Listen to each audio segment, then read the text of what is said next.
Hi, everyone. Welcome to the channel. My name is Nick Cosgrove, and I'm back with my coaching reality series called From a Coach's Perspective.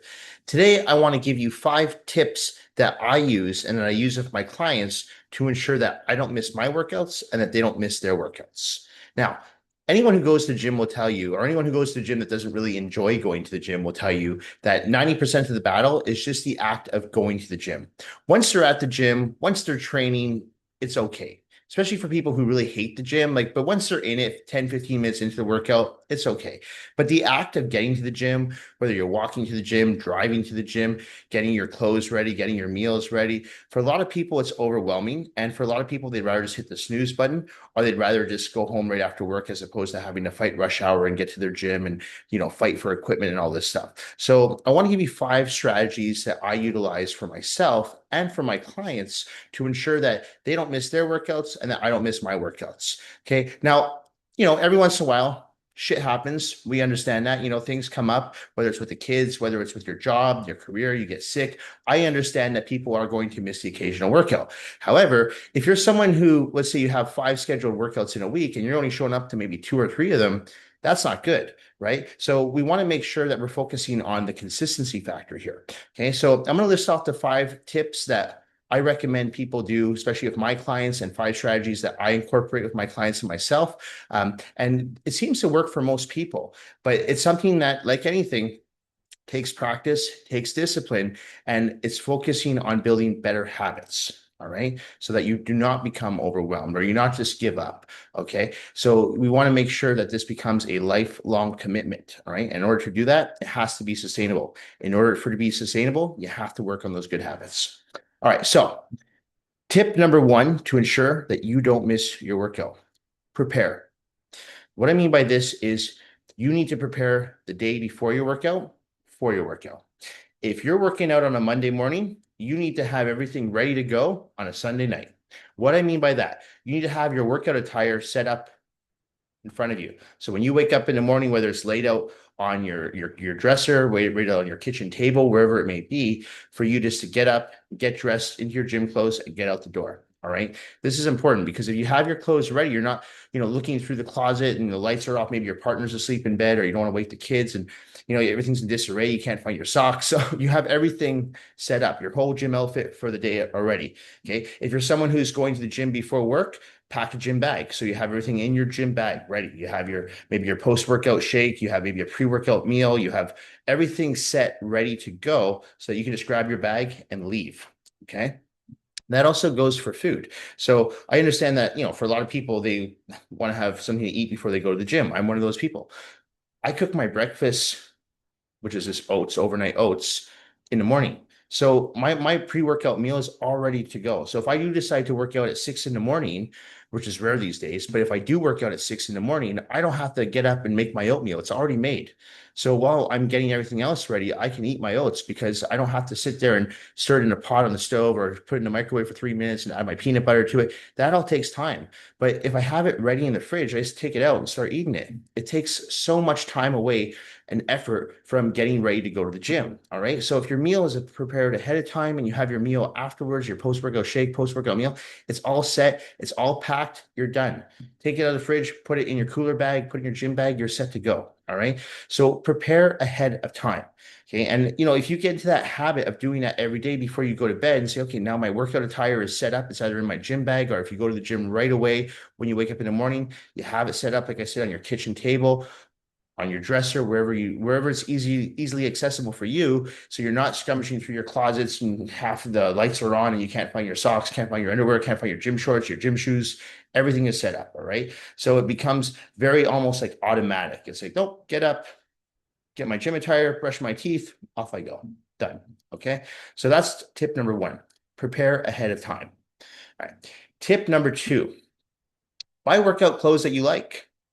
A lot of people, they spend a lot of money on clothes that they like to go out in. They go to restaurants or to go to clubs or social events. And why not spend money on clothes that you like, that in the gym? So clothes that you feel comfortable with. I always tell clients this, and I always tell my clients too, rather than when you hit a milestone, when you hit a goal, rather than reward yourself with food, why not reward yourself with a new gym outfit? right?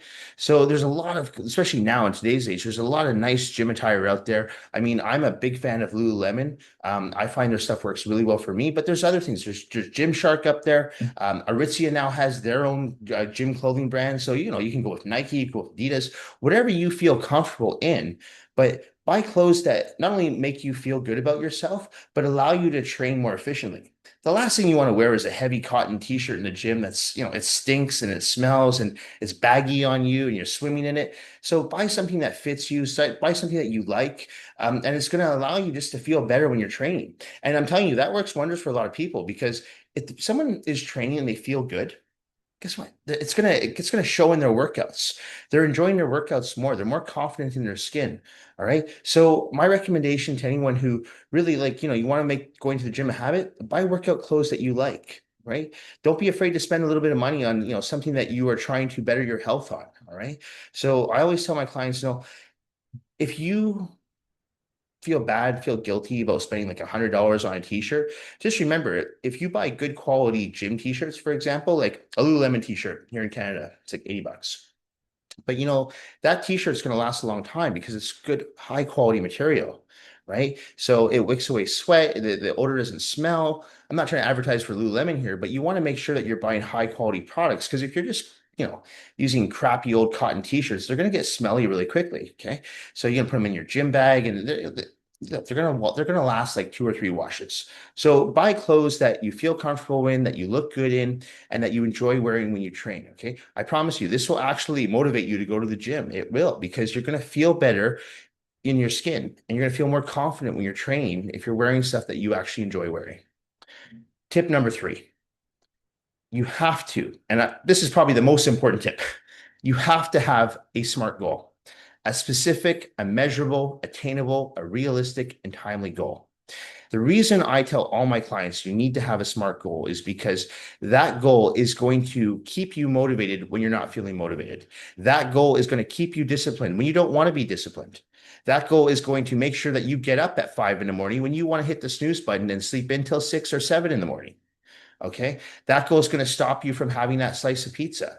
Because if you have a goal that is a realistic goal, you know that it's within reach. If you have a goal that's unrealistic, like let's say you say, I want to lose 50 pounds in 1 month. I mean, that's an unrealistic goal for most people. So it's very easy to kind of drift away from that goal because after week 1, I'm like, oh, I've only lost 3 pounds. How am I going to lose the other 47 pounds in 3 weeks?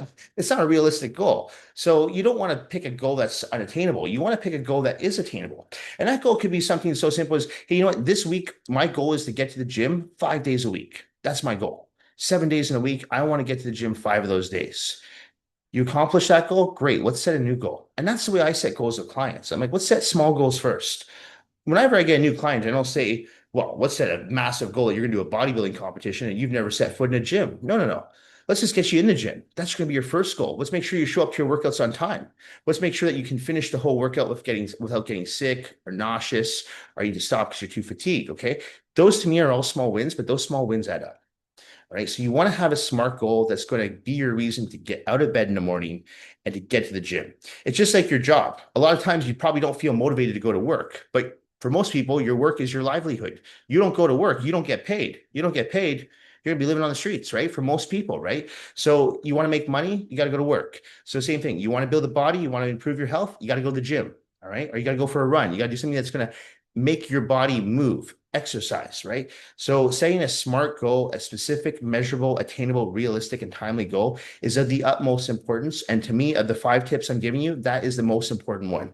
All right. And if you always have that goal or goals, it doesn't have to be one goal, it can be multiple goals in the back of your mind, and it's there. Say, oh, if I don't go to the gym today, I'm gonna have a really hard time making my goal of losing 4 pounds in 1 month or 5 pounds in 1 month.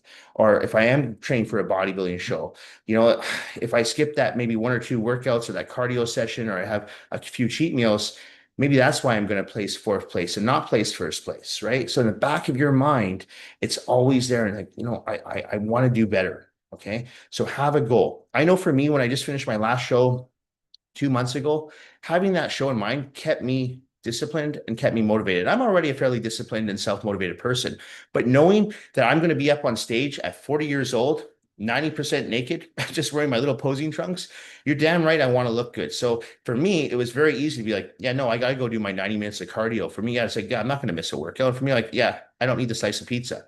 Okay. Because my goal was keeping me disciplined and motivated to continue to go to the gym, to continue to follow a clean diet, dial in my supplement protocol, make sure I got my proper sleep, the hydration, the whole enchilada. Okay. So that was very important for me. Okay. But I had that goal in the back of my mind at all times. All right.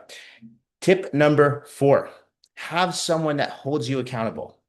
Now, I am not trying to promote my own personal training services here, although it does help if you have a trainer or coach, whether that's in-house, where you go to see your trainer in the gym, or you work with someone online who designs a training program for you, or a nutritional plan, or a combination of the two that holds you accountable. All right. Because I can tell you for a lot of the clients that work with me online, they feel bad when they send me their weekly check-ins. And one of the questions that's asked in their weekly check-in is, how many resistance training workouts did you get in this week?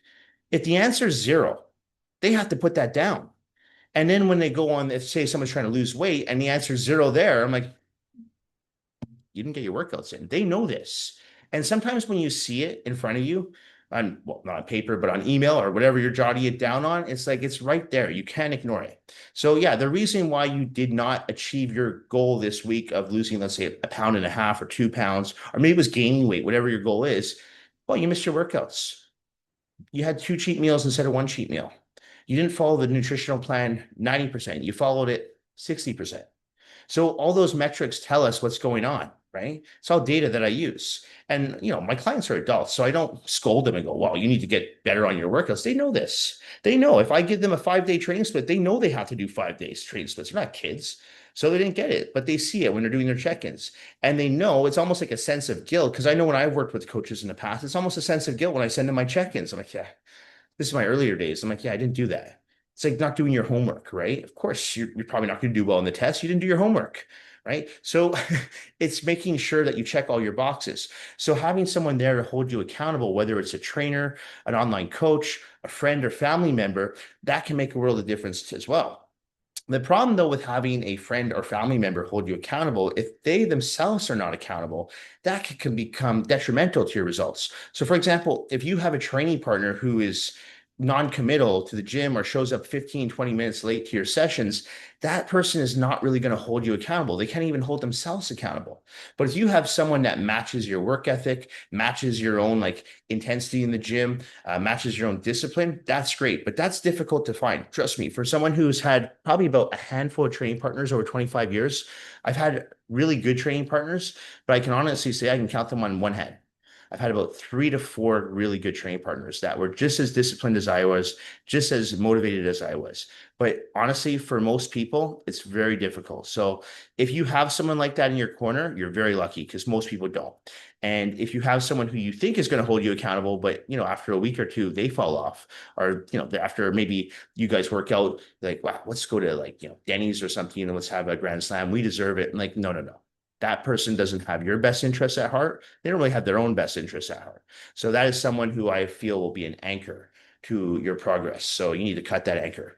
All right. So if you don't have that person that's going to hold you accountable, for you, it might better serve you to have a coach in your corner that will hold you accountable. And like I said, I understand a lot of people can't afford to work with personal trainers 5 or 6 days a week. I get it. And for those people, that's why I recommend, work with a trainer maybe 2 or 3 times a week and have that trainer design a program for you that you can do on your own. You can take it to your commercial gym and do on your own. I do that with clients all the time. I have people that live in the US. I'm here in Vancouver, British Columbia. They come out here, they see me for 2 or 3 weeks. They train with me 4 or 5 times a week, and then they're gone for 6 months and they come back. But I design their program for them that they can do at their commercial gym. And then I have clients that I've never even met in real life, but I work with them online. I've worked with them online for years by designing their training program for them based on the equipment that they have available and a nutritional plan to complement their physique and a supplement protocol. It all ties in. But by having their weekly check-ins and their bi-weekly check-ins, or some people give me two check-ins a week, depending on the person I'm working with, it holds them accountable. All right. So the accountability factor is huge. And I would say it's a close second to saying that SMART goal. Okay. So in my opinion, again, it's the second most important tip on this list to ensure that you don't miss a workout. And the final tip to ensure that you do not miss a workout: focus on consistency, not perfection. all too often, I have some of my own clients sometimes where they just woke up and say their session's at 8 o'clock in the morning. They'll text me at 7:45, just woke up, not going to make it. Now, if that client lives 10 minutes away from the gym, which most of my clients who work for me in-house do, they all live within downtown core. Most of them live within a downtown core here in Vancouver, BC. I'm like, okay, you're not going to show up at 8 o'clock, but if you only live 15 minutes away, there's a good chance you could probably make it to quarter after 8 or even 8:30. So you're going to get at least a 30 to 45-minute workout in. All right. Now, it's not perfect, but it's going to ensure that you do show up and you do something. And especially if you're doing it with me, I'm going to make sure that we go balls to wall for those 30 to 45 minutes. And I've always talked about it's not the duration of the workout, it's what you do in that workout that matters. So if you're that person that, oh crap, I slept in, or oh crap, I'm stuck in traffic, I'm going to be late for my session, or I might as well not go. No, no, no.